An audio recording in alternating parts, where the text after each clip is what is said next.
All right, the latest news that we are breaking right on top. 49 people have been killed in the Kuwait building fire.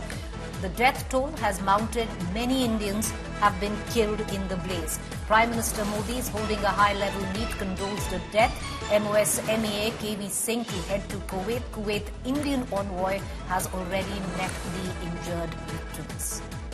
The latest getting in, my colleague Geeta Mohan, our External Affairs editor, joining us live for more. Geeta, what more can you add to this news break?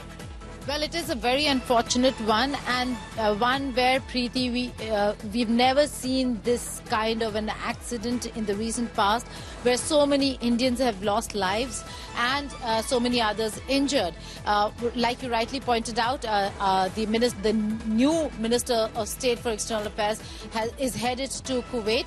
But more importantly, what is it that the Indian administration is going to do? We do know that there is an investigation that has been sought to find out what really happened in that building. And meanwhile, the Indian mission over there is already looking into the matter as to what can be done to facilitate the families of those who are in hospitals.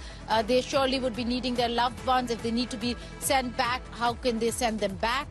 And then repatriation of all the mortal remains of those who have died in that fire. So a lot that needs to be done. Stock taking, as also discussing with the Kuwaiti authorities as to how to go about this very serious matter, where a lot of Indians, particularly from south of India, and mostly from Kerala, have lost their lives. You know, Geeta, we're looking at a figure of 40 Indians amongst 49 that have been killed in this blaze. Keeping in mind where Kuwait is concerned, where 20% of the population of Kuwait are Indians, 30% of that workforce are Indians. What is it that, the Kuwait government is doing at this point of time in terms of compensating, because these 40 lives that have been lost are mostly the blue-collared workforce who work as laborers in Kuwait? Well, that's right. There will be compensation that will be sought. The authorities over there have already come out and said, have termed this a disaster. So it's not just about compensation, it's also about action. And in terms of what were the regulatory violations that took place in that building for that fire to take place in that building, all those will be looked into. Investigations, accountability, as also compensation for those who've died and those who've been severely burned, have suffered severe burn injuries. Some of them succumbing to their injuries. That's why the death toll is on the rise. It was 40 earlier, Preeti. Then we heard that the death toll rose to 43, and now it's 49. All right. I'm joined by right now Mr. Uwais Khan. He's an Indian. He is living in Kuwait. He's joining us as well. Mr. Khan, what more can you add? Have there any arrests that have been, that have taken place in terms of, the building owner, in terms of how all of these laborers were packed into this one particular building? What are you picking up? Is action, can action be seen? Presently, I'm standing around 5 kilometers away from the site where I'm standing here. But in the morning around 4:30 to 5 o'clock, there was a fire incident that happened in that building. That was particularly a camp area where all the bachelors were living from an EPC company, mostly from Tamil Nadu, Kerala, and some North Indians and other nationalities also, but mostly from South India. What authorities are just checking what has happened, and their investigation is going on. Still, there is no result out of the investigation. So let us wait for the investigation and see what will happen. But at present, around 49 death has been reported, and 43 has been in one of the major hospitals all over Kuwait. Do we know the exact number of Indians that have died in this fire, Mr. Khan? No, the exact number of Indians have not yet been reported, but the total death toll has been reported, 49. But mostly it's Indians, because the company is also owned by Indian, which had rented that building for their employees. So that is the case. Just stay on with me. I urge you to stay on with me. I'm joined by Mr. Ashkar Maliakal, Secretary Pravasi Welfare Kuwait.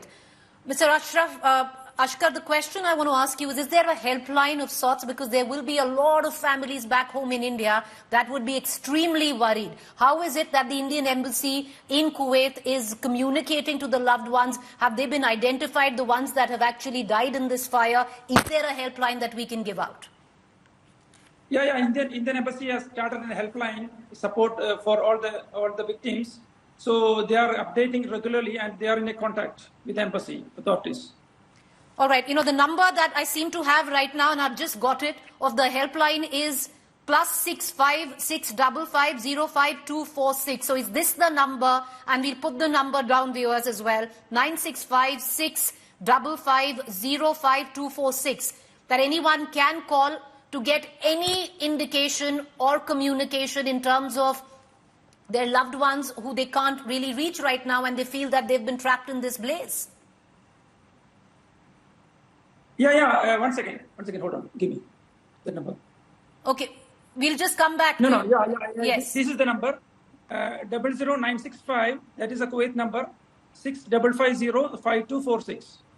All right. So that's the number that I just gave out as Yeah. well. Indian And we're playing the Indian number helpline. right here. We're playing the number right here. Large majority of the 49 that are dead in this blaze, Mr. Ashkar, are Indians, unfortunately. Yeah, this is correct number. Yes. Do we have a number right now? That counts. Do we have a number? How many Indians in the 49 dead? So Indian count is not available. What we understand is now around 50 death is reported. Clear death is reported. Which nationalities and other details we are still awaiting from the authorities. Okay, but a large number of them will be Indians, and that's the unfortunate part as well. Of course, it is a huge tragedy. But Mr. Ashkar, I want to ask you a question. What are the arrests that have been made, especially in the kind of conditions that these men were living in? Has the owner of the building been arrested? Has the janitor been arrested? They all come from one particular company. Has the company owner been arrested as well? Because there would be certain norms in terms of housing, in how you keep your staff. Yeah, see, what we understand is when the fire broke out early morning, the Home Minister rushed to the place and they immediately gave arrest warrant to the concerned people related to the building, the security, everything. They made immediate action, the Kuwait authorities. And what they have done is the public authority who is handling this section were all suspended also. The government did immediate action to who are involved in this case, who are to be convicted for this major issue which has happened among the Indian community. Is there compensation that the Kuwait government and the company owner liable to give to those deceased and those injured? Those details are not available, but has the owner of the company been arrested, sir? No, the owner is not clear, but the thing is, who are related to the building and the related security and concerned will be arrested soon. That is for sure. Geeta, I want to bring you in because it also highlights the number of, Indians who work in Kuwait in inhuman conditions, and the buck doesn't really now need to stop with the janitor or the owner of the building. The owner of the company also owes to its staff that at least they are housed in human conditions. Well, absolutely. There are a lot of problems when it comes to labor. It's for Geeta, sir. Go ahead, Geeta. There are a lot of problems when it comes to labor living in these parts of the world, particularly West Asia, and a huge number of them come from go there for in the blue-collar jobs that they find, and they come from various interiors of India. Either it is mostly down south, Kerala, or even Bihar, Uttar Pradesh, and they live in such inhuman conditions that yes, there needs to be now a look. The embassies, the missions have to start looking at what the conditions are and under what grounds and conditions is the employment given to these Indians. We do know that they are going there for better economic opportunities, but at what cost? That's the big question. Well, and will there be an investigation? Should there be an investigation, what's the kind of compensation that these... there can be no compensation, Preeti, for those who've lost their loved ones, but certainly a certain amount which will help the family members who might not be from a very well-off or wealthy, Right. or might not have a very well-off background. So it is going to be a very important one as to what the government is now going to do with the Kuwaiti authorities. You know, compensation, investigation, accountability, it's something that India today is going to be following very, very keenly. 49 dead in this blaze. Most of them, is what we are being told, are Indians, viewers. We're going to keep following the story very closely. Appreciate, Geeta, you joining us as well as the two gentlemen.